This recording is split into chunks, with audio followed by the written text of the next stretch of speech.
Welcome back, guys, to another episode of Yeah No No Yeah, and in this episode we are closing our final discussion on the big four of nu metal, and we are talking about Linkin Park. Thought it was only fitting because they just released their new album as well, so we talk about all 8 albums that they've had up until this point. We rank them all. It was a lot of great discussions. We hope you guys enjoy, so keep an eye out for the timestamps in the description if you want to jump to any certain point, and keep an eye out for the link trees if you want to check out our social medias, and the link to the Patreon if you want to help support the podcast. And yeah, we just hope you guys enjoy listening, so let's get into it.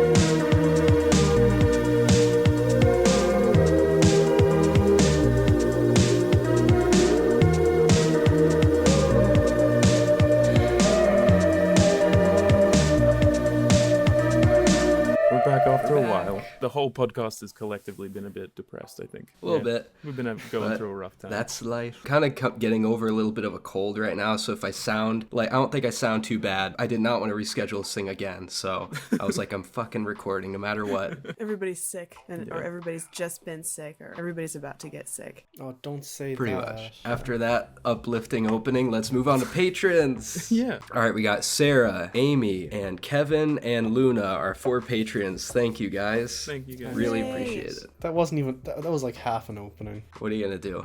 It's fine. It's gonna be fine. Low energy today, I think. That's every podcast that we fucking start. That And is then it gets not high every energy, and then we start screaming, and then we start fucking hating each other. That's how these we gotta get podcasts to go. the screaming. Do we have any poll results or anything? Yeah, none on the recent episode, people. These people. People don't start voting in the polls. I swear We to will God, hunt you down. you're dead. Let's do a fitting one. I'll go to episode 15, which was Zero Energy Infinite Movies. For some reason, it was, do you believe in aliens? There was either, yeah, of course, or nope, we're alone in the universe. We had 7 votes. All 7 voted for yes. Do we believe in aliens? Well, yeah.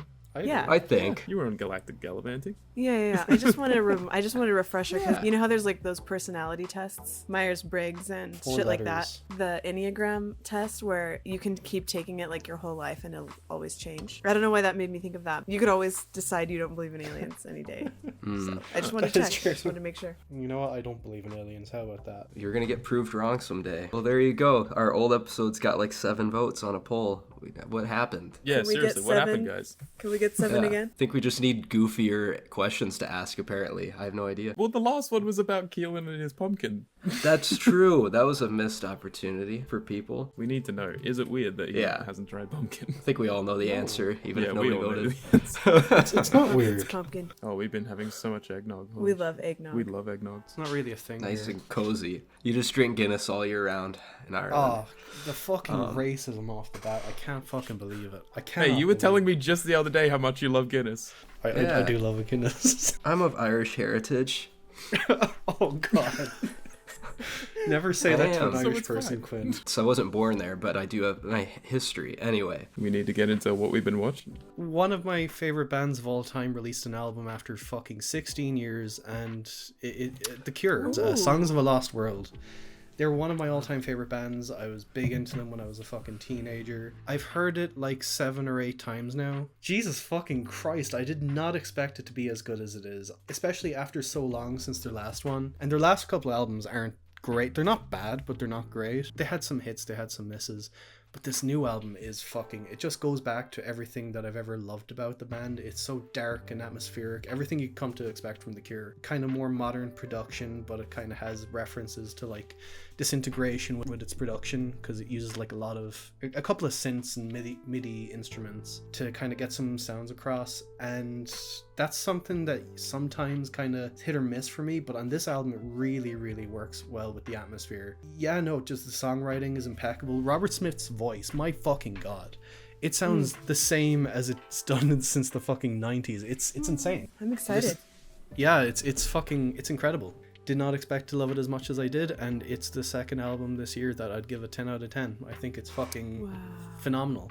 Probably a couple of weeks ago or whatever, I think I listened to an album that I really loved. It actually has a song in there called Loved. I completely forgot about that. 3 by Four Tet, most recent album. He hadn't had one since like 2021 when he dropped like 2 albums in 1 year, but a little bit shorter. It was like I think 8 tracks or something, and really like everything I love about Four Tet put into one album, which is so crazy. Just got all of these beautiful, like, calming elements to it, but also, like, I don't know, rave type beats even that are just really, like, infectious to listen to. Some of the instrumentation on there is, like, fucking crazy. I don't know how he does half the shit he does, but it's beautiful. Also a song on there that I'm, like, obsessed with now called So Blue, but one of the lowest rated songs from what I've heard, which is really weird to me, but it's probably one of the most, like, melancholic, like, instrumental tracks I've heard, honestly. And it's got like this vocal sampling and stuff, and it honestly sounds like pained, melancholic, like screaming almost, or like pained like noises or something.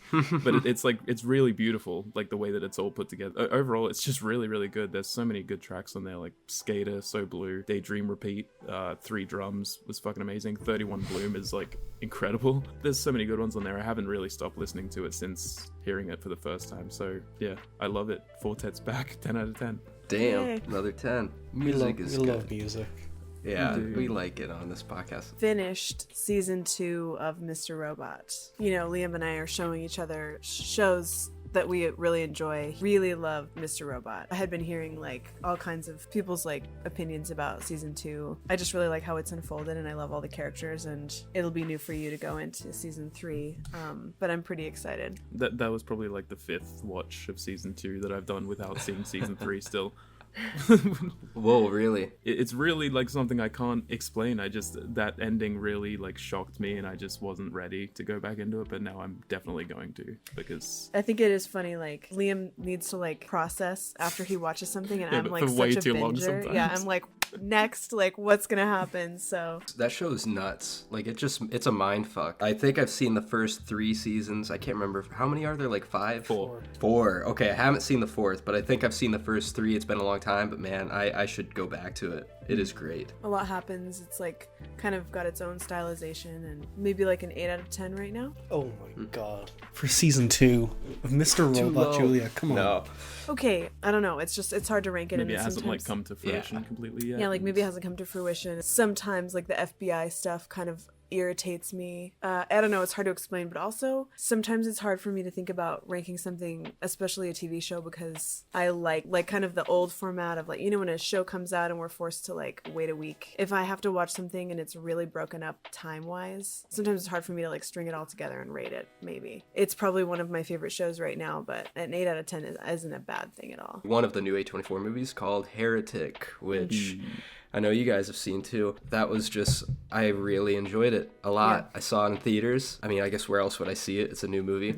But no, it was just like exactly what I wanted, pretty much, out of like a psychological, weird sort of A24 movie. And Hugh Grant carries it. He's amazing. He's hilarious. He's super entertaining. And just like the dialogue, like the way it was written was so engaging, and just the whole build up, like the majority of the movie was so perfect. Like I thought I was going to give it a straight up 10. No spoilers, but like as soon as the main characters, as soon as it involves a basement and we go down into a basement, it kind of just like turns to a whole different type of movie. I was still enjoying it, but everything prior to that, I was just on board. I loved it. I agree with you, Quinn. Like maybe, I mean, I loved it so much, but maybe if they had just prolonged them getting to the basement a little bit longer, the concept was just so good. I wasn't like raised religious or anything. One of my best friends was raised in Mormonism, and we had a really long discussion about this movie, but it's just really crazy that people do that. Plan on going to like a stranger's house and sitting down and like debating their views, and they have all these like studied responses for questions, which I thought they did really well in the movie. Like I really liked just the way that they were kind of mechanically answering some of his energetic ideas. It was really good how like they both challenged each other enough, kind of, as well. Like Yeah. it wasn't Yeah, I just a like one-sided thing all the time. Yeah, because there was definitely substance under the surface of like that Mormon shell that they were really good at. And I really hate the criticism that it's just him mansplaining the whole movie or something. Oh, Like, no. fuck off. It's like No, so much that's- more Yeah. if you're actually listening.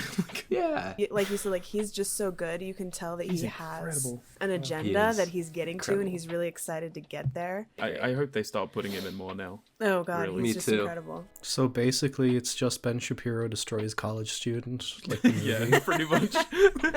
Yeah, Pretty produced much. by Gone A24. woke. The board game scene was the best scene in the movie for me. That was just so great. And Yeah. then there's so many different things. Like, if only Keelan had seen this, because like so many things I was not expecting. I wasn't expecting Hugh Grant to do a Jar Jar Binks impression. seen That was that. just so out Okay. of the blue. Which wasn't a good impression, but it was funny that he even did But it. but it was just he's got this like reckless abandon where he's not afraid to go there, and it comes so naturally that it's hilarious and timely. Yeah, really fun watch. I gave it a 9 out of 10. Better than I thought it was going to be, for sure. Yeah, I gave Yeah. it the same score. Same, yeah. Nice. Like, I could have been watching Heretic, but instead I chose to sit at home and watch Megalopolis, the new film by Francis Oh my Ford god, Coppola. yes. Hell I'm glad yeah. you're talking about this. I didn't think you would. Like, where to even begin? Where to even begin with Megalopolis? It's oh my fucking god, what the fuck is this absolute maniac on that he's making this fucking movie? Okay, it's not the worst thing in the world, but there was points in it where it made me want to kill myself. There was points where it just dragged on for so long, and I was just like, lads, come on, what the fuck are we doing here? Barely makes any sense. Things just happen.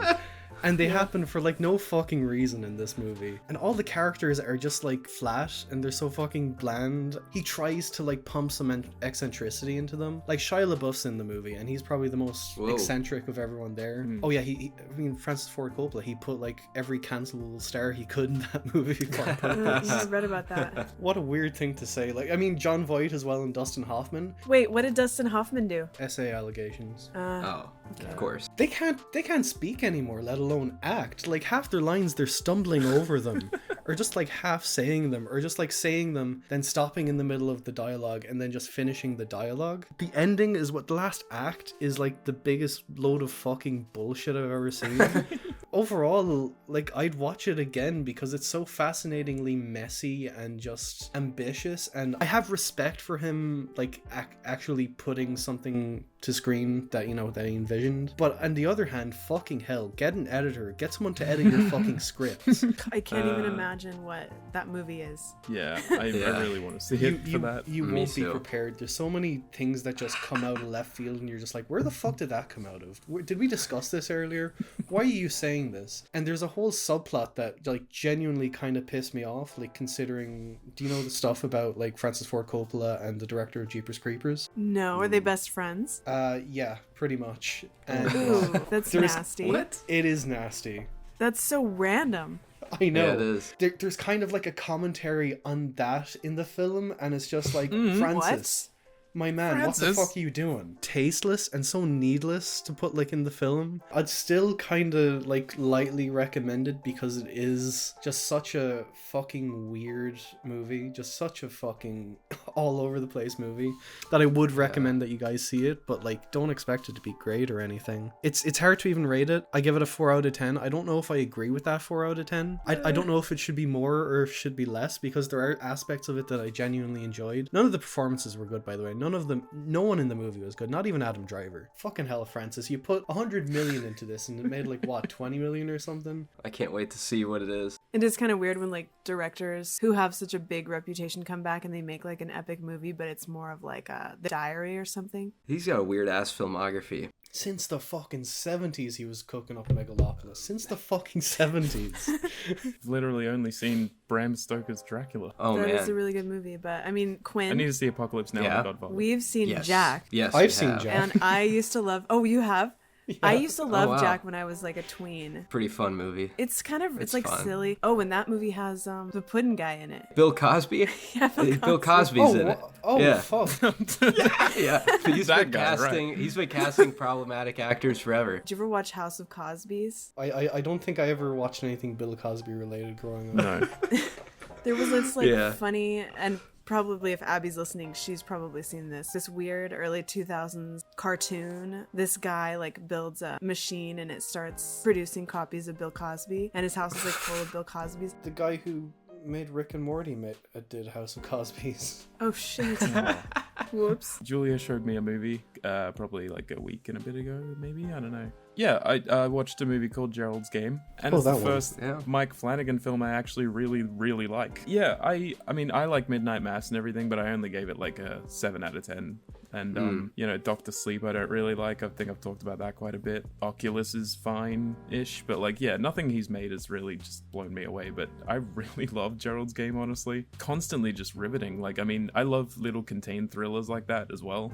And I think they just did so much with this one. And it's not completely contained either as well. Like they have like, you know, flashbacks and stuff kind of. Those moments maybe in the beginning felt a little bit cheesy and stuff. But like as it went on, I was like, there's more reasoning for it. And I'm kind of like, you know, more into it now. I don't really know what to say about it. I find Bruce Greenwood like really fucking creepy in the movie. He's just mannerisms and stuff. Like the way he carries himself throughout it. It's really disturbing. It's like this, ghost that's just like kind of following you around and like freaking you the fuck out. It's really weird. And the giant from Twin Peaks. Woo. Yeah, the giant from Twin Peaks. He was... yeah, because I looked at his face and I was like, where do I know that from? He was also in an episode of My Name is Earl, so you could have known him from that. There you go. I found it to be like really enjoyable with like the horror and the thriller element, honestly. And like some parts icky and just like the gore in there was like kind of just disgusting. There were like many moments where I was kind of just looking away and like, Yeah, I don't usually look like away, that. and I've seen that movie before, and I was like, Yeah. Yeah. Ooh, yeah. I know what scene you're talking about. I think. Yeah. God. Yeah. It just kind of got under my skin, but yeah, overall it was really, really good. First Mike Flanagan 10. Oh, hell That's yeah. wild, but yeah. Yeah. I really Probably loved the it. only one too. Maybe the only one, yeah. But I still need to see Hush. No, I think I'm with you. Like, Gerald's Game's my favorite. I've seen all of his movies, and that's still my favorite movie. But Midnight Mass, to me, that's still the best thing he's done. That's, like, the only 10 for me was Midnight Mass. It just feels... It felt like he stripped back a little bit of the, like, scares even, or, like, just his, you know, Flanaganisms, I guess. mm-hmm. Like, Yeah. It felt like the drama was the main focus. What is special about Mike Flanagan is that he injects like emotion into the horror, and that's what makes it so scary. That's where I felt it the most in Gerald's Game, I think. That's why he likes Stephen King, I think, is because Stephen King does that really well. The next thing that I watched was The Place Beyond the Pines. Liam showed me this. Always wanted to see this movie. I've always seen pictures of Ryan Gosling in this movie. I didn't get any spoilers for it. Yeah, I was actually really surprised. I didn't realize it was going to be like, I really like dramas, but it's like an epic drama, which I like period films a lot, like especially period dramas. It reminded me of like a period film. It was really contained in this little town, and it was so long, but like so many relationships and things develop like over the course of this movie. I really, really loved it. I don't know if we want to say too much because I feel like Keelan would really enjoy it. Definitely can't spoil this one. Yeah, you know, the story takes such a shift that I wasn't even expecting my first time watching it. I was like, what the fuck? I did not expect that. Yeah, just go in blind. You gotta go in blind for this one, honestly. It almost was like a play in 3 parts or something, you know? I gave it a 10 out of 10. It could be a 10 for me on rewatch. I think it's a 9 for me right now, but it is great. It's amazing. Yeah. It's really, really good. It's just such a journey. Very depressing, but good. It is very depressing. Yeah, it makes you feel a lot. Is. But I like that about it. I mean, I think it just explores a lot about the human condition and how we relate to others and what we hold on to. And yeah, it's really good. Yeah, but you haven't seen Megalopolis yet, so... That's know, true. I That know. explores the human That's condition gonna be like and a lot of the- things, Way I'm more. sure. Way Yeah. more. I haven't finished it yet. 8 episodes. I finished 5 episodes. I thought I would finish it by the time we record, but I can still talk about it. I just don't know what to rate it. I am 5 episodes deep into The Penguin for some reason because I just felt like starting it. I mean, you could probably dig it back up. Like, I think we said it on here. I was very, like, dismissive of it, skeptical, like, why the fuck, like, who needs a Penguin spinoff? Like, I liked the Batman, I didn't love it, but like, who needs this? It is not a superhero show at all. People have been comparing it to like Sopranos and like, you know, gritty crime, old gangster movies. I mean, it's like inspired by that. It's still the Penguin, and it's good. It's actually good. Like, it's entertaining. Colin Farrell is just insane. Like, he is so good as the Penguin. It's hilarious. Like, he is still unrecognizable. They give him a lot of quirks, and he's kind of funny, but he's also pretty, like, They add a lot of depth to him in this. It's definitely entertaining, and who's the actress? The girl is really good in it. Kristen Milotti. Am I the only one that's seen this? Keelan, you haven't started this off? I've watched it all. We've seen one episode. I really like the Penguin. I think it's really great. It's just great to see Matt Reeves' version of Gotham like expanded like so much. I really enjoy that about the show. Like you really feel like Gotham is just like the worst fucking place on earth. The thing I've appreciated the most out of the Batman and now the Penguin is literally just the portrayal of Gotham, because I feel like it was never done right. Like Tim Burton's was too exaggerated, too goofy, it felt like a set. Christopher Nolan's was just Chicago, like it felt too clean. This one just nails it. It just fucking nails it. It feels perfectly disgusting and grimy, and you feel like you're gonna get killed around every corner. Yeah, performances are all excellent. Like Colin Farrell, he's great. Kristen Milotti is probably the standout for me. I think she's amazing. Like you saw episode 4. Yeah. Episode 4 is probably my favorite. I'm excited. Yeah, we watched the first episode and we need to keep going. The opening alone is so cool. That opening? Yeah. Loved it. It's perfect. And I love how they lean into the comedy a lot more as well. Like, it's a very funny show. Like, and most of the comedy does come from Colin Farrell, and he pulls it off very well. And I just love Italian-American accents. They're just so funny. Yeah. Since you can't rate it, I guess I'll rate it. I give it like an 8 out of 10. A strong 8. Did I give it a 9? Either way, I loved it. It's great. It's a really good show. I have 3 episodes left, unless it like goes off the rails for me, which I don't think it will. I mean, like I'm feeling like a 9 at the moment, so we'll see if that changes. Do we have mini topics though? I'm sure that maybe Keelan or other people are happy about this too. But it's been announced. The next Oscars host has been announced, and I've been fucking asking for this forever. Yeah. I've literally been wanting this guest or this host forever. The podcast influence again. Yeah, yeah, it is. Conan O'Brien finally is hosting the Oscars. I'm so excited. Looking forward to watching an Oscars. That's rare. Guys, we gotta watch all the movies. We have to. Oscars episode, yeah. We haven't done an actual Oscars episode. It would be kind of fun if we did like our own votes or whatever. Very good news. Yeah, that's good news. I'm just, better I than don't hate Kimmel. I was about to say, he's like boring. I mean, he's just kind of overdone. I'm sure he'll have lots of dancing, singing numbers.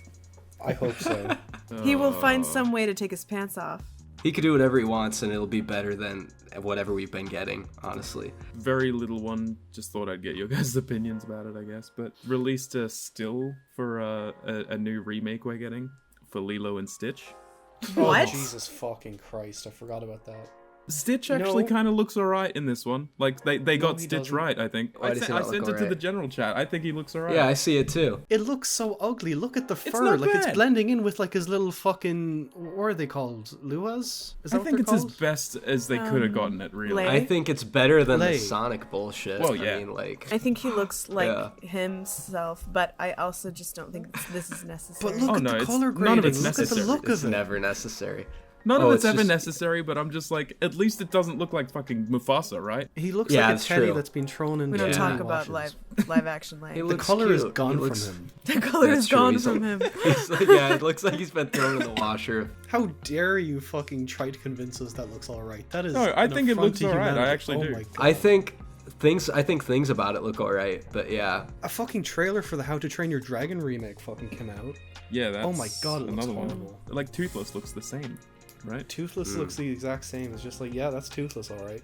Yeah. Why are we doing this in live action? I've never seen any of those movies, but yeah. They're good. I They're need really to good. see him. Well, anything. I mean, look, all these are going to be better than the Minecraft movie. We can at least agree on that. Yeah. I was gonna say that, right? just pre-agree. I mean, shit. I feel like I'd enjoy the Minecraft movie more than the fucking Lilo and Stitch movie. No, we watched the trailer for that, and I wanted to like I'm not doing it. smash my head against a wall until I was It's so unconscious. bad. But I prefer feeling So something bad. other than feeling, oh, this looks ugly. I hate those Disney live actions so much. That's feeling something. Shut up. Well, there was another one as well. There's been like a new like Prime series that's maybe going to come out sometime within the next year. I'm not sure. Phoebe Waller-Bridge, she's doing the Tomb Raider series. Oh. That's right. Yeah. And they apparently might have found a Lara Croft. Sophie Turner. Yeah. I love Sophie Turner. I think I For could see Lara? it working. There was like a short list that I read, like she was part of it, and the other 3 seemed like much better picks. I like her in Game of Thrones, but her acting is kind of very just plain and to the point. But you know, didn't see. I actually liked that movie that was like, basically saw like Dark Phoenix. it was like the Cruel Intentions remake Yeah. that they did on Netflix. Do Revenge? Do Revenge, yeah. I thought that was kind of a cute movie, and she Oh, I was wanted to see really that. good in that movie. I've seen clips of her in that movie. She is quite funny in that movie, to be fair. I just don't get it as Lara Croft. I really don't. The other choices apparently were fucking Emma Mackey, Lucy Boynton, and Mackenzie Davis, and I think they all would have suited the part better. But maybe she'll prove us wrong. Like, Phoebe Waller-Bridge is a really good writer, so I hope it's good at least. Kenzie Davis, I'd actually be... that wouldn't be bad. Yeah, I feel like all those choices would be kind of a bit better. Pulling for Sophie Turner. I think she's going to do great. I think she's going to do a good job, guys. I heard about a movie recently, and it's from the director of The Place Beyond the Pines. Ooh. He's coming out with a new movie sometime in 2025, apparently. Uh-huh. It's the story of the rooftop robber Jeffrey Manchester and his time evading capture, and it stars Channing Tatum, Juno Temple, Kirsten Dunst, Peter Dinklage, Ben Mendelsohn, Lakeith Stanfield, Melanie Diaz, and Tony Revolori. That's stacked. That's a pretty stacked cast. That's a good cast. I'm really looking forward to that. I'll probably see it before I watch The Place Before the Pines. Beyond the Place Before the Place Before the Pines. Just turn at The Place Before the Pines. Take a left. The disrespect. Have you seen any of his films? The Place Beyond the Pines, Blue Valentine, and fucking Light Between Oceans? I haven't seen any of them. We probably don't give a fuck. The Grammy nominations came out. Oh, really? Oh, I didn't see that. Yeah, I don't know if any of us have heard many. Probably Is not. Taylor Swift just nominated for everything? In Album of the Year, it's like... Yeah, Taylor Swift, The Tortured Poets Department, The Rise and Fall of a Midwest Princess by Chapel Rowan, Hit Me Hard and Soft by Billie Eilish, Jessie Volume 4 by Jacob Collier. Are you fucking joking with fucking Jacob Collier? Fuck that guy. Bro. Brash by Charlie XCX, Short and Sweet by Sabrina Carpenter, Cowboy Carter by Beyonce, and New Blue Sun by Andre 3000. Beyonce's nominated. Well, yeah, what do you Jay-Z's, Jay-Z's gonna be happy. Until he's not. Just kidding. Yeah. But yeah, it's just a weird, from what I remember of past years, it's a weird selection of nominees. It all seems kind of a bit too pop-centric, I guess, but, you know, they have other... Grammys is always like that, though. It's like always... Like, you see the Oscars branch out sometimes, but, like, you never see the Grammys branch out. Yeah. Yeah. Like, of these albums, like, the Chapel Rowan one, the Billie Eilish one, the Charlie XCX ones, I think they're all great albums and they should be nominated, and if they won, that'd be pretty cool. What, Best New Artist? This fucking pissed me off. Khruangbin are fucking nominated for Best New Artist. Oh, fuck. They've been around for ages. Yeah, they've been around for fucking years, and like Sabrina Carpenter is nominated for Best New Artist as well, and she's been around for years as well. She's it's just been like, around for a while. what the fuck you... Like, this is not Best New Grammys Artist. make It's no more sense. like I hate Best the Grammys, fucking honestly. artist that got popular in the past year. The only thing I like about the Grammys is all the outfits people wear to the Grammys. I like to look at all the outfits. Beatles song Now and Then. That song sucked. Up for record of the year. That's a good song. I like that Oh, song. I liked You that like song. that? I liked it too. Man, I couldn't get behind it. I just didn't like it. I don't know. I like it. The music video is insane. Eminem's new album up for rap album. Fontaines DC got a few nominations for their new album. They Oh, got a wow. few nominations, so good for Ireland, I guess. It's kind of grasping at straws. Like, there's some in the best alternative music stuff that is kind of interesting. Like, the new St. Vincent, the new Kim Gordon. I'm fucking shocked is nominated. That was a great album, though, but it's like Yeah, fucking you made me wild. listen to that. That was really good. Cool that's nominated. And also, Clyro, Brittany Howard, and Nick Cave for Best Alternative Music Album.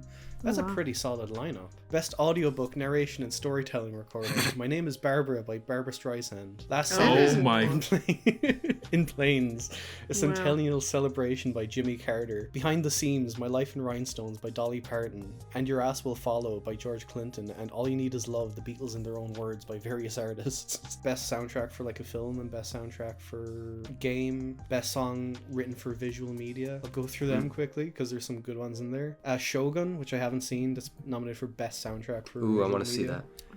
Dune 2, Yeah. which I kind of disagree with. The Color Yeah. Purple, which I forgot came out. Challengers, which is, probably the best score of the year and should probably get it. And then American Fiction, which I also forgot existed. That was a good score. I liked that soundtrack a lot, actually. American Fictions. Say what you will about it, but it was Can't good. remember that It was like a score. jazzy sort of like, Yeah. And then for like best game soundtrack, there's one called Wizardry: Proving Grounds of the Mad Overlord, which I've never heard of in my life. Star Wars Outlaws, which I'm sure has like an amazing score or something. Spider-Man 2 didn't have a great score. God of War Ragnarok, which came out like 2 years ago. And then the Avatar game that came out last year. Like what? God, it's just, What the fuck? pick whatever's there, I guess, guys. That's Wow. what they said. Fucking Wow. weird. Just weird all around. I will be watching the Oscars, but not the Grammys. No, fuck the I Who's don't going to be care. watching the Grammys, really?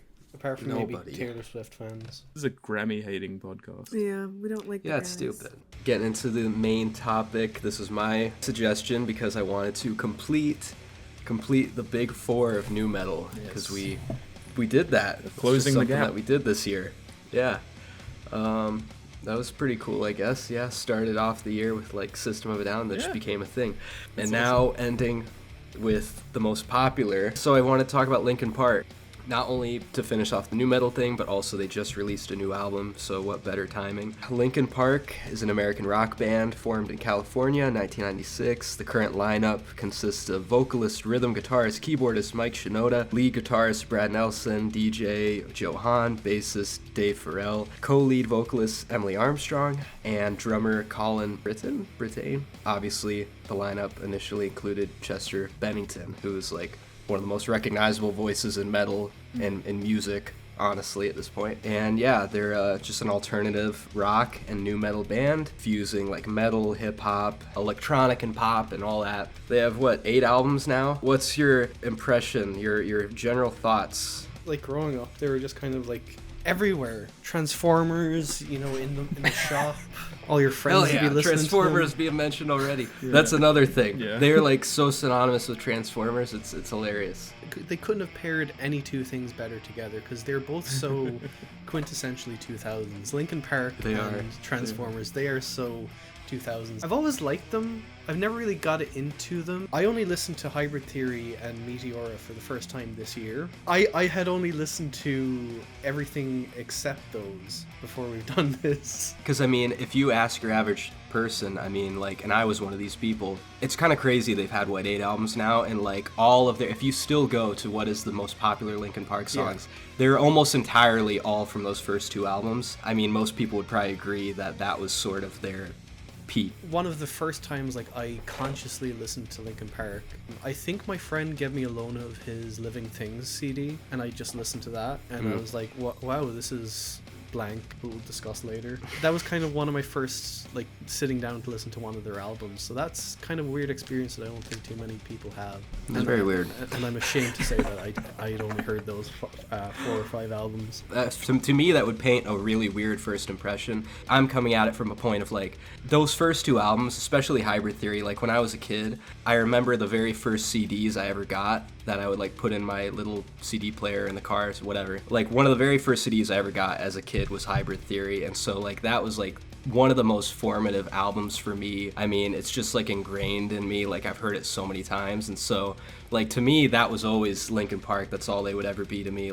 I kind of just never bothered to go beyond that because I kind of knew they changed sound and I just didn't want to hear it. They're so close to me, and that's all I kind of associate with Linkin Park, and they're apparently in the big 4 of new metal, and yet those first 2 albums are really their only true new metal albums. Yeah. The rest kind of iffy. So the fact that they're in the big 4 of new metal and yet have only had 2 albums in that genre kind of is a testament to those 2 albums and just the impact they had. I would assume them being lumped into the big 4 of new metal happened around that time because the big 4 of new metal, they're all very that era. They're all still releasing albums when I think Linkin Park is the latest one to come, is it? System of a Down was 90s.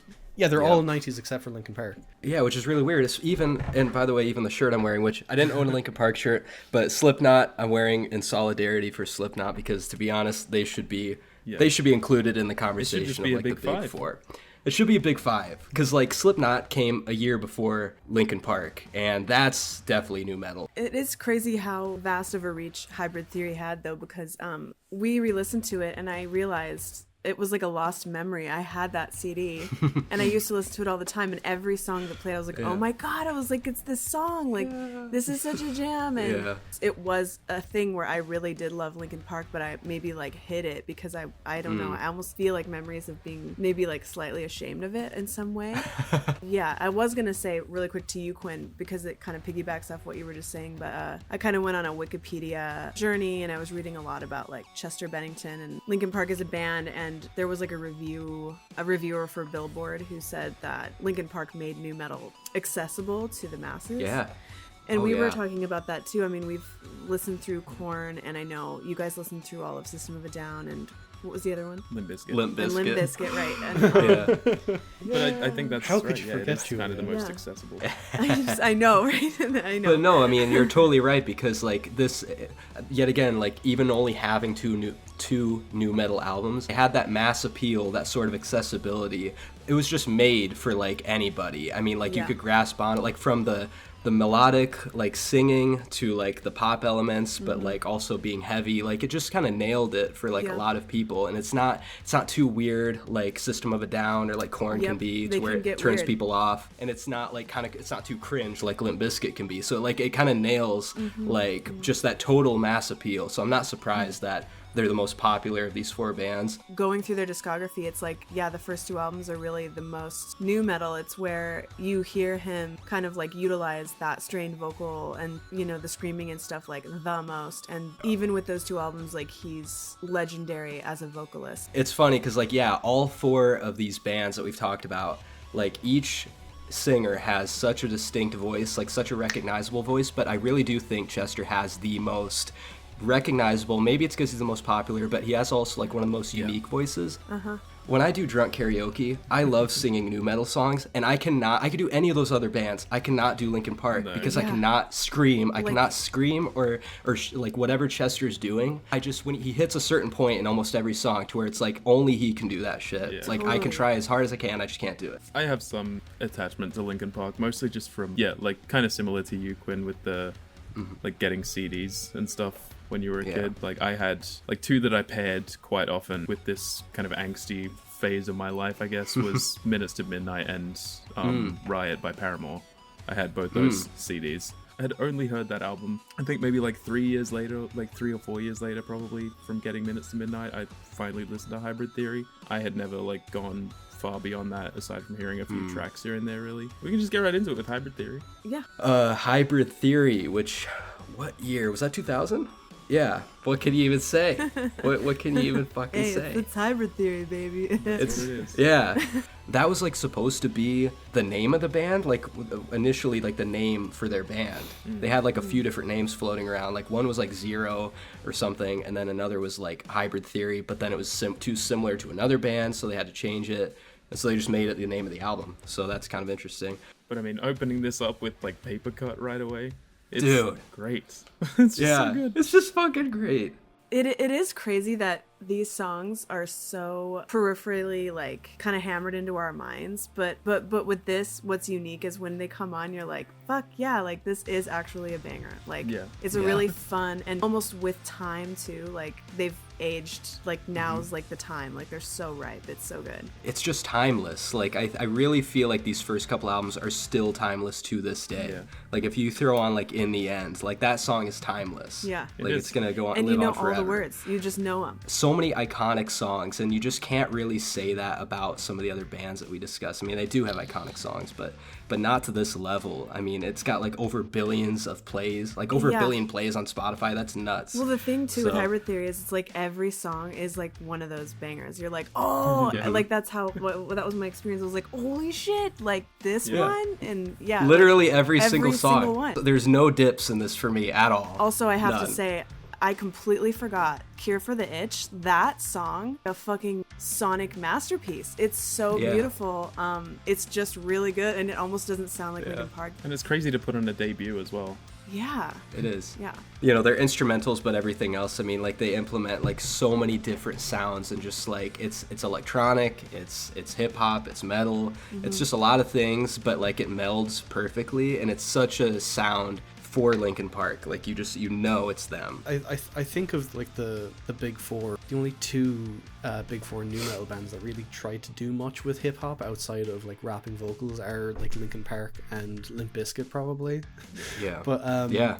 no, Linkin Park probably like defined that sound, and they did it really well with this album. Like it has really clear, distinct sound. I love the production on it. The production throughout the whole thing is like really cool.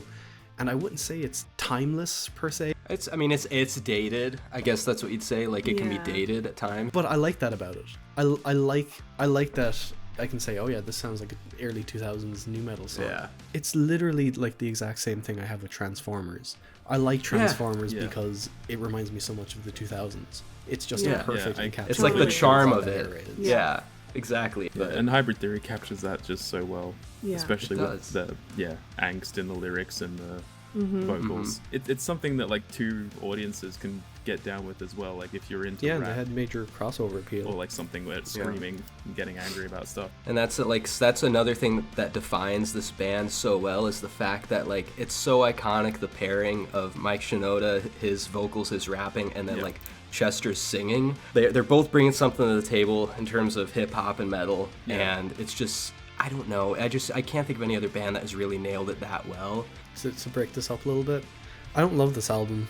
I don't love this album too much. What do you not like about it? What do you not love about it? It's good. It's really good. But I don't think it works as an album. It doesn't feel like a complete album to me. It feels like a lot of just like thrown together shit. And it doesn't feel wholly organized. And also one thing with Linkin Park, love Chester. One of the greatest vocalists of all time. Mike Shinoda, I don't care for him. I really do not care for him. And whenever he comes in on this album... Mike has his moments. Moments. When he's there and he's good, he's really good. He's fucking great. And it's the same with Chester, I feel like, too, honestly. Like, Chester has his moments where I think maybe dips a little bit, especially later on. When both of them are good and in sync, it's like there's nothing like a great fucking Linkin Park song like that. Yeah. You've only just listened to it this year. Like, maybe there is that layer of, like, you know, we grew up with it or whatever. So I agree, it doesn't always flow the best, but, like, I can't deny that on their own, all the tracks for me, I guess, are just bangers and all great in their own way. My problem with Mike is not like whenever he's harmonizing with Chester. Yes, I agree, it's absolutely phenomenal, and he does have his moments. Whenever he's singing on his own, I hate it. I don't really like him singing. When he's rapping and it's good, but him singing, I can do without it. In this album specifically, it feels like it's almost a 50-50 mix, because they're still trying to figure out what Linkin Park is, let's say. But to say positive things about the album, when this album hits, it fucking hits. Like, there's some really fucking fantastic tracks in this. Like, I love Forgotten is probably my favorite track. I was about to say Forgotten. It's probably, it's so, you know, fast and intense, and I love that. And I love that when new metal bands like stick to that. And I guess that's another problem I have with Linkin Park, is like, I can't remember which episode we were talking about it on, when rock bands or metal bands try to, like, you know, take it a bit slower, do like a ballad or something. I feel like Linkin Park does that a bit too often for my taste to fully get into something. Like Cure for the Itch, I don't vibe with it too much. Place for My Head, I like the opening of it, but like the rest is, it's just songs. You don't like that. the hook? You don't like those aren't even ballads though. Like, which ballad, I guess, like, or like Cure for me, the Itch is like instrumental. Yeah, that's an instrumental. I was just talking about songs that didn't really work for in me. general. Sorry, in this no, album you're specifically. Good. Because I'm totally on board though with like the whole, like, I really don't like when I was probably the one bitching about it in whatever episode that was. Like, I hate when metal bands do drop a lot of soft ballads, and they do. I mean, that's basically what Linkin Park turns into. That's why I love these first two albums, is because like they do it so rarely, but even when they do it, like, I mean, it's still so heavy, and they have the heavy guitars backing it, and like Chester's singing just kind of like melds so well into it. The song My December, which is on the bonus edition, that one is a soft ballad, so that's why I don't like the bonus edition of this. I think my favorite song in here is With You. That's one of the ones I don't like. Come on. Points of Authority goes fucking hard. Yes. I love Points of Authority. We have to talk about Crawling. Oh yeah, I mean that's just like, it's a classic. It's a banger. It's Crawling. An absolute gem. It's Crawling. It's a classic. No, that's a hook. It is what that it is. A is. hook yeah, right there. that's a hook. It goes without saying, but In the End is forever. It's like one of the most iconic songs of all time for the genre.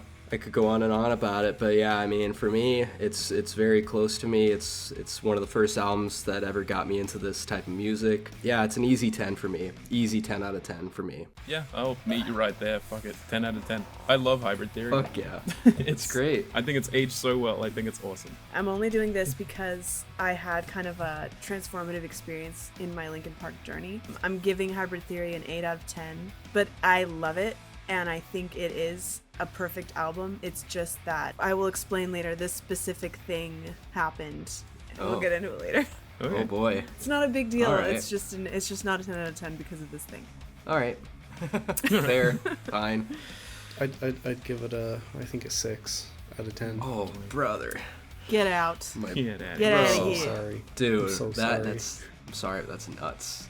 Their remix album, Reanimation, I just want to shout it out. Fucking great remix album. Like, it remixes their songs from Hybrid Theory, but that's a great fucking remix album. So check that out. No, we're moving on to Meteora, which came out in 2003. Like Hybrid Theory, but even more cohesive to me, and I'm too attached to this album at this point that if I could be buried with 5 albums, this would be one of them. It is therapeutic for me, this album. I can't explain why, it just is. I hadn't heard it in full until this episode, actually. I'd heard songs, obviously, a few songs. It lives up to the hype in a lot of ways. Like Numb, I mean, Numb is a fucking banger. And I know it's like one of the most popular songs, if not their most.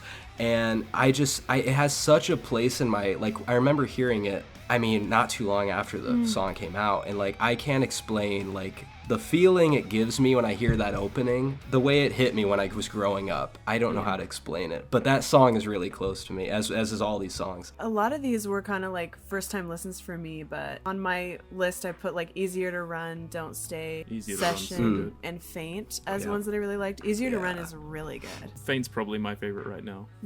Faint is iconic. I mean that just, opening. It's so short, but it's so good. They just don't waste any fucking time with that song, you know? They don't. It's a great like running song. Like you just want to fucking run. It's just the opening too, with that screeching, like high pitched, like. Da, da, da. Also, Mike is like so good here. I really love Mike. His rapping is great. I think that he didn't quite like, because he can really bother me too sometimes, and he Probably found his the best place. of him on this album. My favorite song on the album is Figure 9. That's a great song. Oh god. I think that has a lot of Mike, and I think he does very well on it. I'd agree for the most part. I had a bit of a journey with this album as well, in terms of like I wasn't really clicking with it, and then I listened to it today again and it clicked for me, and I really liked it this time around. Wow. I love that. Yes, it's more cohesive than Hybrid Theory, which does a lot for me in terms of like the flow of the album, and I think it's sequenced a lot better. You know, it does feel more like an album, like even just kind of forward into Don't Stay. I like it when albums do it like that. Like Korn did it with fucking Twist and Chi. This has a really good example of it, because going it straight into Don't Stay, just a fucking amazing opener, and that run of tracks, like in the first 5 or 6 tracks, really fucking strong stuff. I really love the sound of this album, especially a bit more than Hybrid Theory. Pretty much the same as what they're doing, but it's a lot more polished, and this is kind of where it starts to feel more poppy than metal. But I like that about it, in terms of like, you can start to see more pop influences kind of like infiltrate this album, I suppose. Some of the flow of the songs. A little bit, but it's so subtle that honestly, like, any metalhead would listen to it and just like wouldn't even care, because it is so subtle and like well done. But it is a really gradual progression into like pop that they take that I didn't even hardly notice it with this one, but yeah. I really like Breaking the Habit. It sounds a bit different, kind of like coming with the rest of the album, I think. The production on it. It's a lot softer, yeah. Breaking the Habit grew on me like a good bit too. That is one of the songs where like I do feel that kind of poppiness coming through. Obviously it's about his heroin addiction, and to have that kind of topic like wrapped up in kind of an easy to listen to kind of thing, I think that's more so what they're trying to do with their blend of like their harsh music and Chester's vocals and all that. Nobody's Listening, I think, is an underrated track. I mean, that's like a lot, yet again, it's like if Mike's rapping works for you, then that is a great track.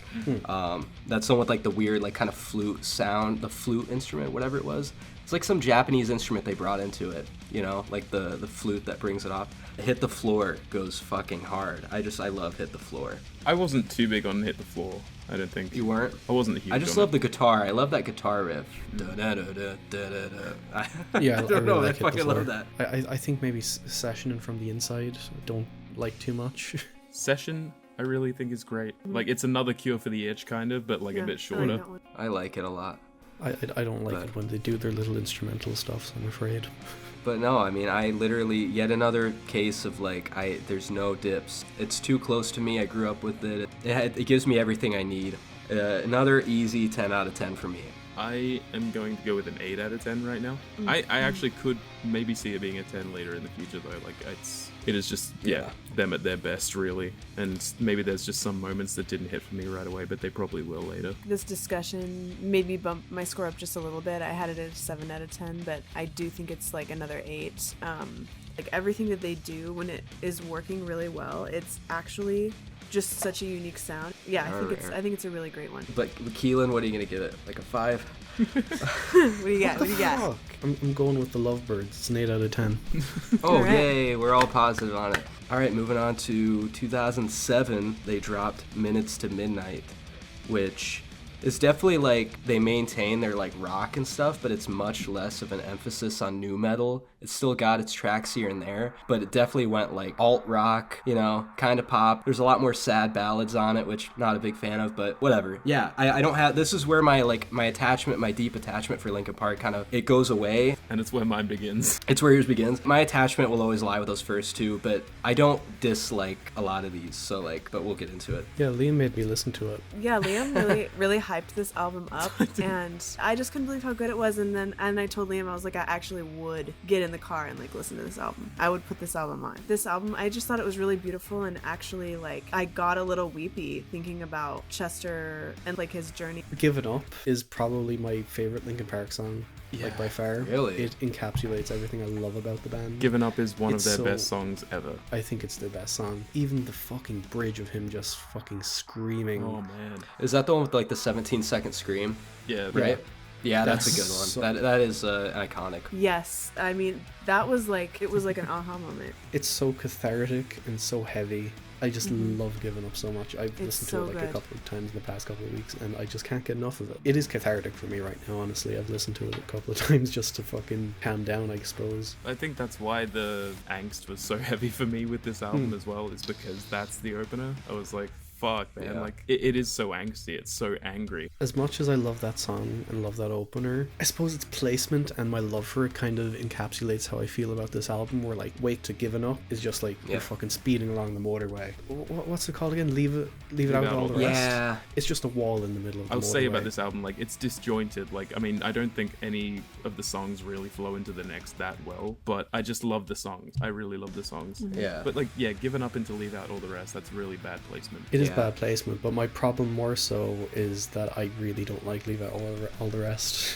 I still love it. Yeah, no, I don't vibe with it too much. I'm kind of on the same boat, but just I love for all that. the bigger songs from this album, like the ones that are, you know, energetic. It feels like this is a very kind of all over the place, moody album, because it Yeah. feels like it's just like metal song, ballad, Yeah. metal song, ballad kind of placement, and it's kind of jarring and weird. But like then you've got tracks like fucking, I mean, What I've Done, the Transformers song. Yeah. Like, what a banger. Michael Bay's foresight to put that at the end of his movie. Film teachers will teach it.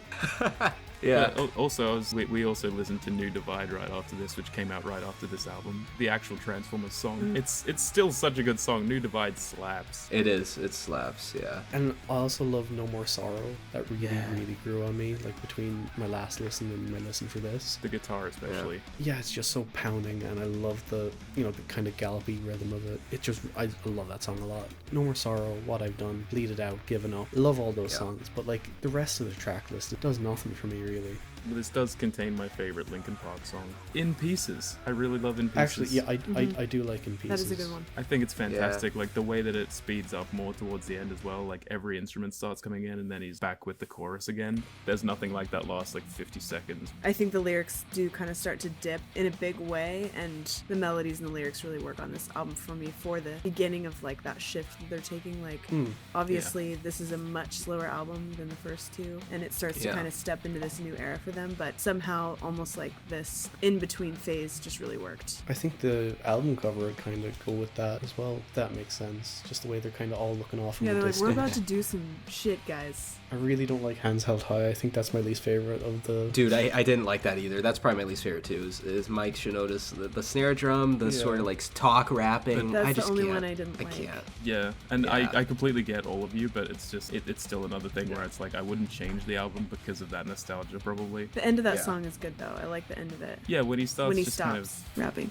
Just a weird spot in their discography for me because it is such a it is a noticeable shift away from their old sound, and it is an old sound that I am just too attached to. And I do like about half of these songs at least as well. The songs I do like are so good that it still elevates it to being a good album for me, or good or even great album. I don't know. So like the songs I don't like, they're not bad, they just kind of don't stick with me. It's definitely one of their better albums Do we just want to do scores? I'll give it a 10. I see no enough. flaws with it. I'm blinded by nostalgia. I gave it a 9. After doing this whole thing, this album just made me the most sad that Chester's gone, and so I have to give it a 9 out of 10. It does have a lot more of the heartfelt songs, so I could see how it would do that. I'll go right down the line. I'll go to an 8. I would give it a generous 8. Like, even though I don't love it, but like the songs that I do like, I like a lot. Like Bleed It Out, it's really close to me as well. I mean, I love those songs too, but I don't love it enough to go that high. I'd give it a 5 out of 10, just right down the middle. 2010, they dropped 1,000 Suns. And so from this moment on, like, I don't think I listened to this album on until this year. So they're all pretty fresh in my mind. And yet more noticeable shift into like almost entirely, not entirely away from rock, but like really heavy on electronic. It is an experimental album. Probably the most experimental, I think. I mean, this album really grew on me. I mean, like, putting my bias for their new metal stuff aside, like, if I just view it as an album from whoever, I actually came to like this album quite a bit. Say what you will, but to me it did feel cohesive. So I was pleasantly surprised. I was also surprised. It was a Yeah. bit surprising, but not fully for me, maybe. This is one I've heard before, and I think it might be the reason why I never listened to Hybrid Theory or Meteora, because I was like, this sucks. This is just fucking electronic nonsense, because I was like a rock purist at the time. No, I like this album. I think it's interesting, and I think it's a bold move for them, kind of moving so heavily into a more pop direction, and also to make it like a concept album. You're actually gonna try tell a story here. Okay, that's interesting. I enjoyed it. I just love the whole build up to the opening of the album, like the Requiem and the Radiance into Burning in the Skies. I think that's a really effective opening and kind of sets the stage for the whole rest of the album to play out. And I think it's just a really effective opening, and I do really love that first track. Well, first kind of proper track, Burning in the Skies. I kind of liked it, but it got a bit grating after a while, I think. I can see that, but I think that first couple of run of songs up until like Robot Boy, I was quite into this. Robot Boy's No, a jam. I love Robot Boy. I think it's okay. Up until and including Robot Boy, I really like Robot Boy. Oh. The best song on this album is... When They Come For Me was such Oh, a really? You surprising think song. that's That was the a best? shocker. That's a That good was a one. fucking Yeah. shocker. I was like, what is this? It does go pretty fucking hard. No, it goes like harder than I've heard them go in a while. Like the drumming in that, and Mike Yeah, the is drumming is so pretty on nuts. point in that song. It's so good. Like his verses are crazy. When he says motherfucker, I'm like, oh yeah. I know, I was like, he said fuck a couple of times. That song actually is probably my favorite instance of Mike Shinoda like singing a song by himself. Yeah. I think he kills it. It is probably my favorite on the album. I really love Wretches and Kings as well. I think that's another fucking notable track. That's one of the ones one of the very few I actually don't really like. I just don't like Mike Shinoda's delivery. so big. I don't love his delivery. How low can you go? What you don't know? Like, I just like, I just don't like that much. Yeah. I vibe with it. The two tracks before that, two favorite tracks on the whole album, Waiting for the End and Blackout, I fucking love those songs. They get me hyped. I think Waiting for the End is fantastic, but I hate Blackout. Yes. You hate Blackout. Yeah, I think it's so annoying. I just love Chester screaming. is really annoying in that song. No, I don't like his vocals at all. I love the synths, the instrumental, the dun dun dun dun dun, and he's like, "You bring it back down, bring it." Yeah, I like it, but whatever. It's fine. I get it. I get how some of these wouldn't work. After Waiting for the End, like it just kind of started dipping more and more as it went on. Like from Blackout to The Messenger, I can't really tell you that many songs I enjoy, and I really hated Iridescent. Yeah, Michael Bay really fucked us in that one. That's the song that Transformers 3 ends on. Oh no. The song after it is Monster by Paramore. And it's just like, this is a better ending song. Why not just use that rather than this like shitty fucking ballad? Like Optimus Prime just like executed like a whole fucking army of like Decepticons. Like, you're gonna end it on this. Yeah. I really hate that song. It's so fucking cheesy, and I hate that it's on the track list, because otherwise, like, the songs I don't like, I don't even really mind. Just kind of like, yeah, it's fine. But I did find myself really kind of engaging with that first half of the album. Yeah, even including, I do like Wait Until the End. Jornada del Muerto, I mean, yeah, that's pretty much just, so I'd say up until Waiting for the End, really love this. There's very few tracks that don't work for me. I just liked it. I don't know. I like it's a conceptual album. Waiting for the End is like a top 5 Linkin Park track for me, probably. Good experimentation, at least. Like they're going in a direction that I like. It's interesting. I guess if we're doing scores, I'm gonna give it a 9 out of 10. Damn. I really like it. Like, it's not quite perfect. I can't say it's perfect. Like, there's some songs I don't like. Wretches and Kings, I don't. really like that much. He does some weird, it sounds like he's trying to do some like, on Waiting for the End, he does some weird like Jamaican accent. I don't know what he's doing on He this does album. that. That's not the end of it. I had to look up his ethnicity after listening to this. No, I know, but I don't like that. Like, it's, if anybody Quinn, else you're did killing me. it. This is so funny. No, he's just like American Asian. The amount of contempt, Quinn. Fucking tone it down. What? I mean, no, but it's it's just- crazy when he slips into Jamaican. It just kind of, it's, to me, it's cringe. To me, it's just cringe. It's like when Drake does cultural that. Drake does that appropriation. all the time. Wagwan Delilah. What is that? Cover of Hey There Delilah that Drake did. Sounds amazing. Yeah. He does an entire cover of Hey There Delilah in like UK roadmen speak. Oh, I need to gosh. see Actually, that. I'd honestly What? probably like that I more want than the to see original. that. Can you send it to us in the Discord? My score for Thousand Suns is 5 out of 10. I don't like it very much. I It's kind of actually- a bit half and half. 6 out of 10. I only liked those 2 songs. Half a star for each song I liked, and I'll give it 2 stars. Damn. I'm sorry. That's pretty. I just damn. think this is I really appreciate the journey, and maybe if I listen to it again, I'll like it more. We're moving on to 2012. Another sort of heavy electronic album, Living Things. Yet another case, honestly, of like, at first I did not like this album that much. I really just didn't. And then I kept listening to it. It's just like A Thousand Suns. It grew on me. Like, I do like this album. I hope I'm not alone, but I'm prepared to be alone. I didn't like it. Yeah. I didn't add any from this album to my like list. Yeah. Me neither. I added Victimized. I kind of liked Victimized. I thought that was a decent song. Burn It Down. Nobody liked Burn It Down.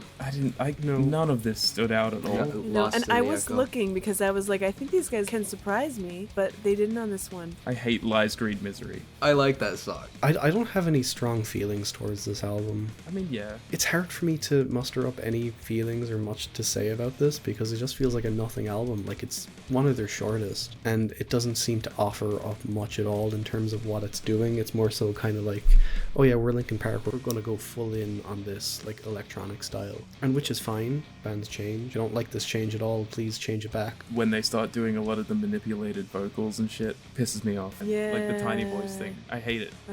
It's like Huh. a tiny little voice sped up, and it's like a chipmunk. Maybe I blocked that out of my memory. I don't remember which song did that, but It's like multiple songs throughout the next Oh. like 3 even. I feel like it's, Yeah, they're like, we're ugh. bringing in the chipmunk. I don't know how to explain my like for this album. I just liked it for some reason. It feels very 2012. This is an album does. that came out in 2012. Chester's vocals and like their knack for that sort of instrumentation, like they've had like electronic influence or like electronic stuff since the beginning. I mean, it wasn't this heavy. I don't want to say it feels like just like a natural progression for them, but it's like it's not surprising that they went this route. Even though I didn't like the album, it's like you can kind of see that this isn't like, whoa, I'm shocked. It's like it was Yeah. kind of edging towards this, and I do agree that it's like adjacent to the same feeling as dubstep, even though it's not like quite dubstep. It's just more like something that kind of shakes hand with that style. I definitely did not like it that much at first. I thought I was going to really hate the album. I get why it doesn't work for people. I will just fucking give it an 8. I give it a 4 out of 10. I'm giving it a 3 out of 10. Boring. Like there was one song that I thought was decent, but yeah, not much else. I don't know, like sometimes I do hate rating stuff because I don't want it to sound hateful when it's so low, but I think I would probably give it like a 1 out of 10 because I will not think about it again after. Yeah, That's the I mean, only yeah. reason. That's the only reason. I'm not like I hate this album. I mean, if something is like that boring or just doesn't leave Yeah. an impression, then yeah. It was in one Yeah. ear out the other. I probably won't revisit it. We're moving on to The Hunting Party. It came out in 2014. It is a return. It's an attempt at a return to form, but Certainly an honestly, attempt. Living Things, the fact that it went in one ear out the other. I listened to this album twice. That's the experience I had. It was definitely a return to their sound, which I appreciate they tried, but it didn't have that magic. No, I of pretty that much feel the early same. sound. Yeah. I think at least there's things I enjoyed on it. The one thing I criticized with System of a Down was Darren Malakian, and then I'm criticizing Mike Shinoda for Linkin Park, and then Darren Malakian is on a Linkin Park song. Yeah. Crazy. Yeah. And I really like that song. I don't think it's that great. I was into Mark the Graves. The only song I kind of remember was like All for Nothing. I liked All for Nothing. I liked War as well. Yeah, War was good. I just didn't really like the hook. just like him yelling, whoa. I didn't really care about that. So weird to have a Linkin Park album full stop with features. Yeah, it is. This is a trend, or this is where like, and it carries over to their next album, and I kind of hate that because this is where they start kind of selling out, honestly, like with the features, with the pop, with the mainstream, like kind of the generic hooks. I kind of thought Guilty All the Same was okay, the Rakim song. I thought that was... But Am I the only one that put this Drawbar song on my likes? Drawbar was okay, Maybe. but it's just kind of like... I can't remember what it sounded like though. Wasn't that an instrumental song or no? Yeah, it was. Am I Yeah, wrong? it was Tom Okay, yeah. Morello. I'm surprised I remembered that. This whole album's just a big shrug for me. It's not bad. It's listenable. If it was on, I could listen to it, but I will never go out of my way to like throw on Hunting Party. I just won't. Yeah, I don't think I'd ever throw this on again, really. It's just... Yeah. Even for some of the tracks that I do think are decent, it's like, yeah. What are they doing at this point, really? Aside What are from they just doing? going through the motions. Exactly, it does. It feels like they're going through the motions. Like, oh, this is what the fans want. They want us to go back to rock, so we're just gonna like try and do that again. And it's like, but there's not that like that iconicness of it, or the memorability, or like just those infectious fucking hooks, the magic or the passion or anything. It just kind of feels like they're just doing it to do it. Yeah. I would agree with that. It's just kind of like a yawn, big time. Yeah. Anything else to say about this one? Not much to say, really. Very generous. Like, nah, fuck it. I'm giving it a 4. I'm giving it a 4. What? I was gonna give it a 5.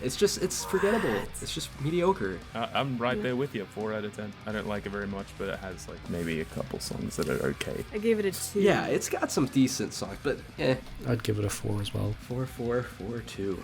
Bad album. It is. It's not that great. To me, it's not even bad. It's just kind of mediocre, you know? Like, it's not like offensively bad. But this one, though, I don't know. Moving on to 2017, One More Light. I didn't believe you, Keelan. Yeah, I was like, there's For no all way these years, something I could be didn't this believe bad. you. Yeah. Wait, what did you not believe him? That for? this was that bad. I think this is finally the episode where we lose Kevin as a Patreon, because Kevin really defends this album, and so we're gonna probably be shitting on it. So get prepared, Kevin. I'm sorry. No, buckle up, buddy. Well, okay, I'll just call him out, I guess. His like defense for it mostly was the lyrics and stuff. Good, like Linkin Park lyrics, like kind of on the same page as like some of their early lyrics even. I do not see that at all, and also lyrics can only go so far for me. Like Yes. this music sounds like shit. It is just such a slap in the face to any past Linkin Park fan, in my opinion, because like I said, all their albums had at least a natural progression, like to like the electronic shit. Like I could see like, okay, they took this step, but I didn't expect them to go full on fucking pop. I don't remember a guitar at all on this album. Like they completely abandoned what basically got them to rise to popularity, and to me this feels like an absolute sellout. What was album. that It just review does. that you saw that made us laugh so hard? We were just like fucking around and we were like singing along to it because it was so predictable. Yeah, You know what I everything mean? is It's like you predictable. could just- Every line is Knew predictable. exactly what he was going to say next, Yes. and like the note that it was going to be. It was just like, it was so sad. It is everything that Linkin Park is not. Yeah. It's Exactly. just And horrible. like, I mean, they have Pusha T and Stormzy and fucking there's some girl on the, like, just the features, and it just feels so just pop. I mean, pop is fine, but this feels so mainstream. ad pop. It's like pop you would hear on advertisements and Oh shit. yeah, yeah, like Exactly. or in the store, like it's like I'm gonna Yeah. go listen to a couple of albums. It's gonna be like Owl Yeah. City and like this album. Yeah. Like Oh yeah, Yeah. that's what it was. Yeah, well- Imagine Dragons. Yeah. Like Imagine Dragons wants their album back. yeah. Oh, I know. Except it's even like lamer. I don't know. Yeah, when I worked retail in 2018, then the store I was in, I swear to God, I heard like 3 of these tracks like every day on loop. Oh, like no. it was on their fucking radio, because this was a year after the album came out, and it was always heavy. One More Light. Fucking, I don't even know one of these other songs, but like It's like I just mall can't music. stand it. Yeah. We're definitely losing Kevin. Do feel bad because I was thinking about Kevin's review and I was listening to the lyrics, and I think that if you are in like a really dark place and you really love Linkin Park and you are affected by lyrics, this album is trying to be very uplifting, so maybe that hits a personal note for him. Yeah. And to be fair, Chester himself, kind of like a guiding light for like people with depression and stuff, like being Yes. such a Yeah.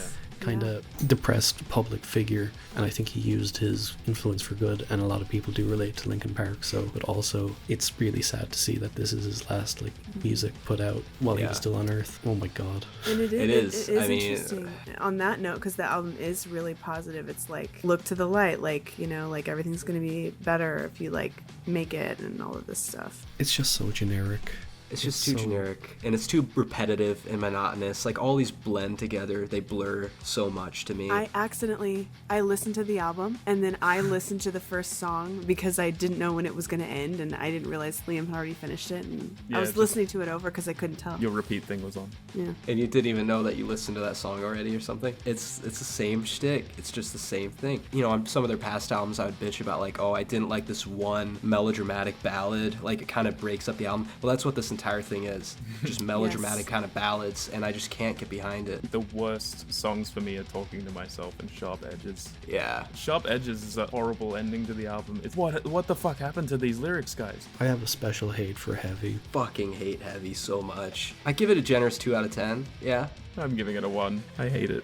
It's a 1 for me too. Yeah. I'm never gonna think about it again. That's It's a fine. 1. Now I feel in the wrong for giving it a 2. I never thought I'd feel like giving a 2 was too high. Yeah, really sad that this was Chester's last album. I mean, if you like this album, that's great, but it's just such a shift. Like, if you play the songs off this album and then play a song right after it from like Hybrid Theory, it's hilarious. Like, it's actually funny, like the fall from grace they had. 7 years later, came back. They came back with From Zero. Yeah, there's probably a lot to talk about this just because, I mean, they got a new singer, and that's a big thing. Big shoes to fill. Big shoes to fill. And what do you guys think about that? I mean, a band deciding to continue on and add on to like the legacy they've already built with all the band members and replace somebody with such big shoes to fill as well, like rather than just starting a new band. Yeah, I don't like that very much. I think it's kind of personally. strange, yeah. I would rather they had moved on with a different name, at least. New Order with Joy Division.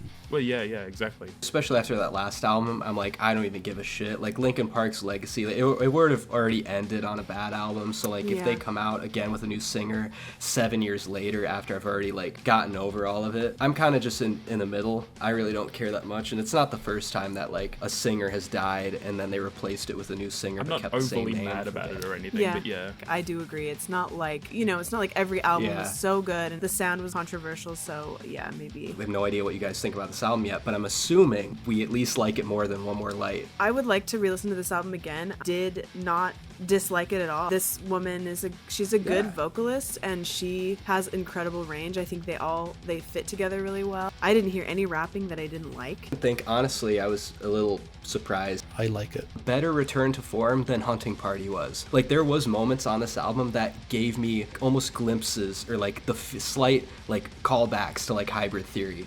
I think it really justifies Linkin Park coming back with a new vocalist. I think it was just kind of like an expression of they still have this much energy left in them and this much to give. So why not just go for it? You can hear that in the album too. I mean, it's passionate. Oh yeah, like she totally, like, I mean, say what you will, like it's obvious she's trying to like emulate the same screaming of Chester, like that's their thing. She does a pretty good job. Yeah, it sounds like her own. I could just imagine Chester screaming that same way or singing the song that same way, which kind of makes it sad in the end because like, yeah, this sounds like a Linkin Park song, like one almost kind of like their old stuff, and I'm just imagining Chester singing it over instead. I have to put that out of my mind. Like, this is a new fucking era. Like, she was never going to be as good as Chester, but like she does a very good job of like filling in his role here. I think you guys might like the album a bit more than me, maybe. I think it's fine. Like, it's coming back with that sound more, which is great, but I think she screams a bit too much on this album, honestly. She just is always screaming, it feels like. And Chester wasn't always doing that. I don't know, like some of the songs just really blended into the next for me, and I think some of the structure of most of these songs really is quite basic. It is. I don't dislike it at all. Track that I added to my liked was Overflow. That was the only one that you added to your like? That was the only one, but it was a little bit. We kind of left it to the last minute. It was a little rushed, but I was liking what I like. I like the album, and I actually want to go back and listen to it again. I really liked Casualty and IGYEIH. I can't remember what that stands for, but I gave you everything I have. that's the one. Yep. My favorite song was probably Two-Faced. I really like Two-Faced. Two-Face is I really liked good. Two-Face too. I don't really like the Emptiness Machine. I feel like I'm one of the few that actually liked that single. I don't know why. Grew on me a small bit. it, like especially in context of the album. But the thing with this album, it is kind of like every other track is bad for me. Like literally, it's kind of split like that. Empty Machine, I like. Cut the Bridge, I fucking hate that song. I don't like that at all. But it really did sound like a Paramore song. The bounciness of the drums a bit. A little, and the yeah. fact that it is a female singer. But from that, it was like every other song I don't like. I don't like Over Each Other, I don't like Overflow, I don't like Stained, and I don't like Good Things Go, but every other track. Heavy as the Crown is a really cool and upbeat track, and I really like that one. It's a mixed bag, but like the songs I don't like, I would never probably call them bad. It's just kind of like, like it didn't stick with me. None of it's really overly bad, I think. I don't really like Cut the Bridge, though. But that's the only thing. Cut the Bridge is Yeah, awful. I don't love it either, yeah. It's an uphill battle, this album they have, because like people are gonna go into it wanting to not like it, or like whether it's, you know, the people that think you can't replace Chester, or the people that just don't like the stuff, the controversy behind the singer that there was, or whatever it was. It's gonna be hard for them to win back people with this album, but like,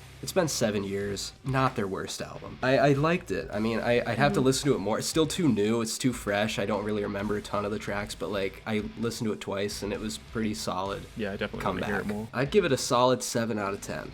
Honestly, like at this point, I would probably give it a 5. I want to listen to it again, but it was just such a breath of fresh air, and I felt emotional after the journey. Yeah, it was like a new singer, new album, new sound, and I was pleasantly surprised. A bit with Keelan where it's like half of it is good, half of it's not really that great to me. I'm probably going to give it 5 out of 10, yeah. I can see it growing, but not by like much, really. I give it a 5 on my first listen, but up it to a 6 in the second. I enjoyed my second listen quite a bit. We closed the gap. Yeah, we did. The new metal, the big Yeah. 4. Do we want to rank them? All right, so starting at number 8, I have one. We should just fucking all say it at once. Say it together. 1, 2, 3. One One more more life. lights. Fucking Yeah. sucks. At number 7, I have The Hunting Party. Number 7, I have Living Things. I also have Living Things. I know, sorry. At number 7, I also have Living Things. Fuck. At number 6, I have From Zero. At number 6, I have The Hunting Party. Me too. Me too. Number 5, I have Living Things. Number Okay. 5, I have From Zero. This is where we part ways. At number 5, I have 1,000 Suns. This is where we all part ways. At number 5, I have Minutes to Midnight. Fuck you. Damn. Number 4, I have Minutes to Midnight. Just a midnight. Oh. Yeah. Number 4, I have 1,000 Suns. I have From Zero at number 4. I also have From Zero at number 4. Number 3, I have 1,000 Suns. And number 3, I have Meteora. I also Ooh, have okay. Meteora at number 3. I have 1,000 Suns at number 3. Fuck, I wasn't expecting that at all. Yeah, that's a surprise. It's a 6 out of 10, but like... Oh. Yeah. Number 2, this is where it gets so hard for me. Hybrid Theory at number 2. I also have Hybrid Theory at number 2. Me as well. We all have Hybrid Theory at number 2. Yes, we do. Number 1, one of my favorite albums of all time, Meteora.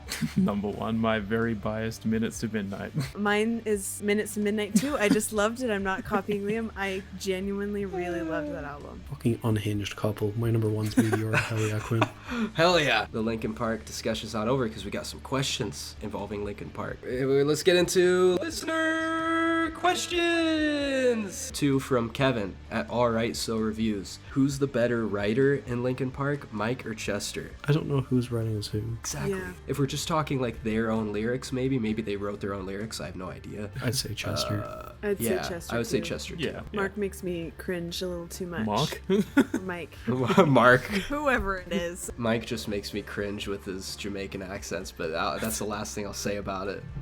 I He has his moment. And then he also asked, now that the big 4 of new metal is done, what's the next genre? Look, I mean, I don't know. There's only so many genres that have like a big 4, but I'll do an electronic takeover. I'll do a pop punk one. no, the only other genre that I would love down the road eventually to do a big 4 of, which there is a big 4, is grunge. That's the only one. Like Nirvana, Soundgarden, Alice in Chains, and Pearl Jam. That's the only other big 4 like I love. I'm not gonna jump right into that. Like, you know, you need a breather. I was looking up Chester's relationship with Chris Cornell from Soundgarden. Yeah. Committed suicide like in May of 2017, and Yeah. Chester was just like a couple months later. which I It's thought was and really it's interesting. just crazy. Yeah, that's tragic, but also weird and sad. So close together the same way. Yes. And just 2 icons of music too. I do like quite a bit of Soundgarden, and you know Yeah. we're living in Seattle. I mean, in Seattle also has, Alice in Pearl Chains, Jam. Pearl Jam, like Yeah. Nirvana, like they're Yeah. all grunge grunge came from Seattle, and I love that genre of music, I really do. From movies that don't suck, last question, favorite Linkin Park song of all time and favorite track on the new album? Given Up is my favorite song of all time from them. Yeah. On the new album, Two-Face is probably my favorite. Heavy as the Crown is probably my favorite off the new album, but my favorite of all time is Somewhere I Belong. Yeah, mine is that like jumble of letters from the new album. IGYEIH. I gave you everything I had. Yeah, that song. Yeah. And Yeah, In that's Pieces. Yeah, In Pieces. I want to listen to their new album again. I think right now I would probably just say Overflow because that's the only one that I took note of actively when I was listening to it. Probably favorite song of all time. I know this sounds ridiculous because there's no singing on it. I probably gut instinct, knee-jerk reaction would say like Cure for the Itch because I remember putting that on lots of playlists when I was, burning CDs. I really liked that song. That's a good one. Anything off of those first two albums I would accept as a best song of all time, honestly. I mean, they have so many great ones. My favorite is the title track from One More Light. Some people would say that. Probably. Some people. Next topic, who is it? It's me. Ugh. I've been thinking about this one for a little Size. bit. Fuck you. And I'm finally gonna do it, I think, because I think it'll be a really fun episode, honestly. And only one of these I haven't seen, but we're gonna do a director episode. I think I know. Going to do Damien Chazelle. Oh, I didn't guess that. Okay, cool. Yeah. That's a surprise. Starts off in 2009 with Guy and Madeline on a park bench, and then Whiplash, La La Land, First Man, and Babylon. All right, so it's 5. It's basically Is that me 5? just trying to get you guys to watch fucking Babylon, that's know. all. Gotta But finish it. Right. Abby loves Babylon too. yeah, I thought it's a short enough, filmography. Oh, 5 yeah. movies, so pretty easy. I've been wanting to rewatch Whiplash anyways. So. I know. I really want to. Oh as well. yeah, and I have I've owned First Man for like years, and I never watched it, so I guess I should finally watch that. That's my topic. If we can do Scorsese, we could do anybody because that yeah. was I mean, it was great, but like we didn't I'm watch not all of those films. I mean, you watched like Right. 24 out of 26. or That's something, true. right?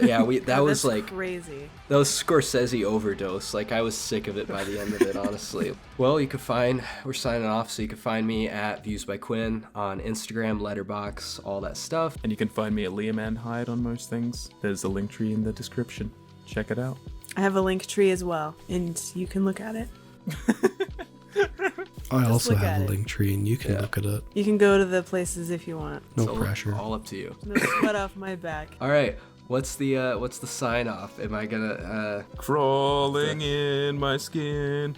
yeah. How about the 17-second giving up scream? Could you do that? How does that go again? How does it go again? Just the big scream, the big long scream. I mean, but like, what does he say? Doesn't he say something as he Put me screams? out of my out of my fucking fucking- misery. And I have to scream it for 17 seconds? Don't do it. All right. No, I'll do it. Put me out of my fucking misery!